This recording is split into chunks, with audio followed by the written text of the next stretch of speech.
Hey guys, it's Kim from the blog Salvaged Living, and I have a really quick little Valentine's DIY for you guys today. So these are great. I've already kind of torn this one up. I got two, but you got 5 hearts for $1. So super cute. But what I did for these hearts that I'm going to use on my table just to tone them down a bit is I grabbed this a roll of this wrapping paper at the 99-cent only store for $1, but I've used almost all of it, so I'm literally down to scraps. But there's still great wrapping paper out there, you guys, and it doesn't have to be Valentine's. I just got this wrapping paper today. It's like a faux bois wood. I got this at the Five Below store. It's discount Christmas wrapping paper, and it was 50 cents. On massive clearance. So I don't know if you'll go to Five Below, but they have some good stuff sometimes. So you could use something like this. You're going to want to use a heavier paper. You guys know I use napkins and tissue paper a lot, but this is going to take more like a scrapbook paper. You could use paper sacks from the grocery store, you know, like brown paper sacks. You could just use plain craft paper to do this. My dog has been like crazy today. I'm sorry, y'all, so just ignore him. But anyway, I just put my little heart on there and I traced a piece a little larger. And this is a lot easier if your heart is doesn't have this scalloped edge on it. But this one has the scalloped edge, and that's kind of what I liked about it. So what I'm gonna do real quick is just take this Mod Podge, always so hard for me to say. You guys know I use this all the time. That's why I have the massive bucket of it. I use the matte finish, not that it really matters. That's just my preference. But I'm just gonna paint over this. And if you like this as is, then more power to you. But even though these have a glittery texture surface, this will still work. So if y'all have any questions, let me know.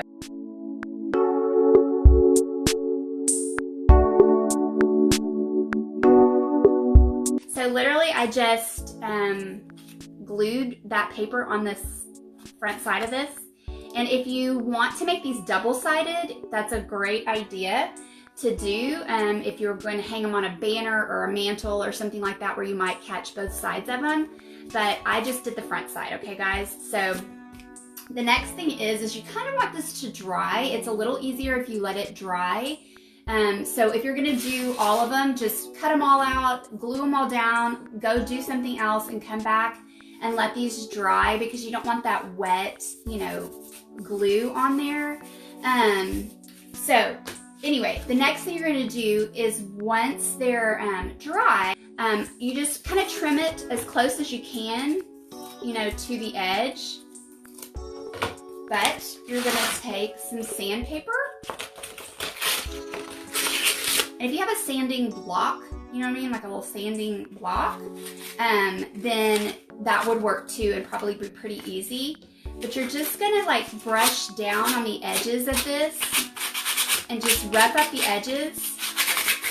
And it's gonna get you, we're not all the way, this isn't the last step, but if you have a smooth heart, this will work. This will get you to where you probably need to be.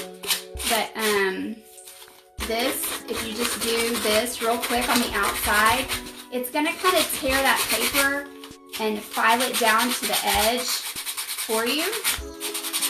You might want to do this outside. It'd probably be better. Not quite so messy. It's not too bad messy, but a little bit.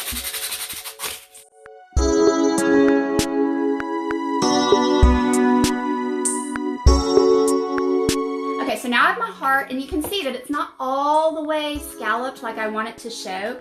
So if you just take some scissors and kind of like scrape along the sides, just be careful, but this is gonna help get down in those little crevices of this scalloped heart and really show off those little scallops. Hi, my kitty cat's coming. What do you want? Do you hear him crying? So it just kind of really is going to accentuate that original shape that I got these, for.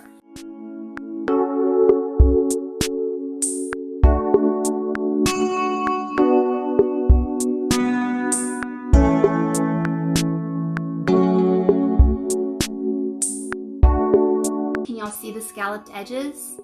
I probably need to do it a little bit more, but what I'm gonna do, because this is gonna go on our table, I'm all about layering a table, and even if you're gonna do like a sweet vignette in your house, or if you're going to decorate your mantle, anytime that you layer your decorations, it just adds depth and fun and texture and meaning. So I am not one of those great handwrite people. Like, I don't do hand lettering. I wish I did. I'm not great at it. If you are, more power to you. But here's a couple options, okay? First of all, I do personally love handwriting. Handwriting is very personal and it's special, you know, like everybody hates their own handwriting but loves their mother's or their grandmother's, or you know, someone special to them. So don't be afraid to use your handwriting in decorating, please. Just, somebody thinks your handwriting is really special, and so don't be afraid to use your handwriting.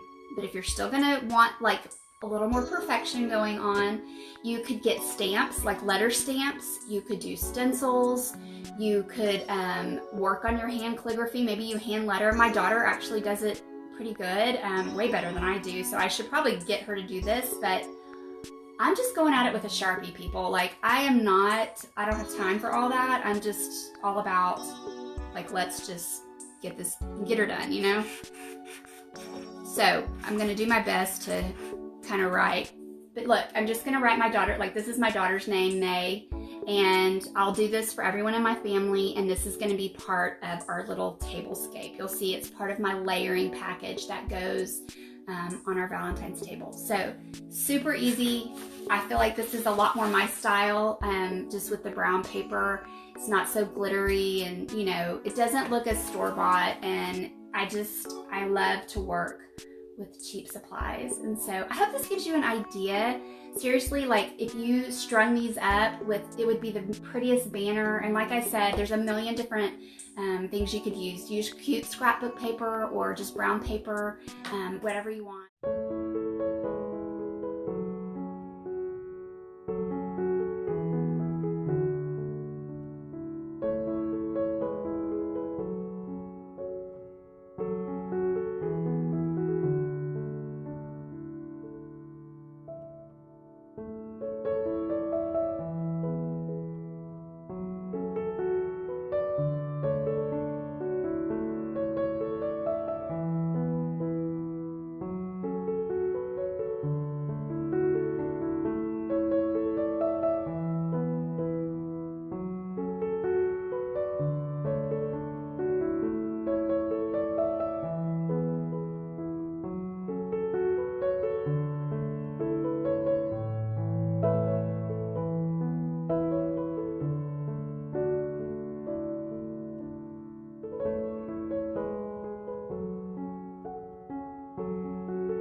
Thanks for hanging out with me today and saying hi, and I'll go back and read all the comments. I appreciate all you guys that spread the love, and I will see you again soon.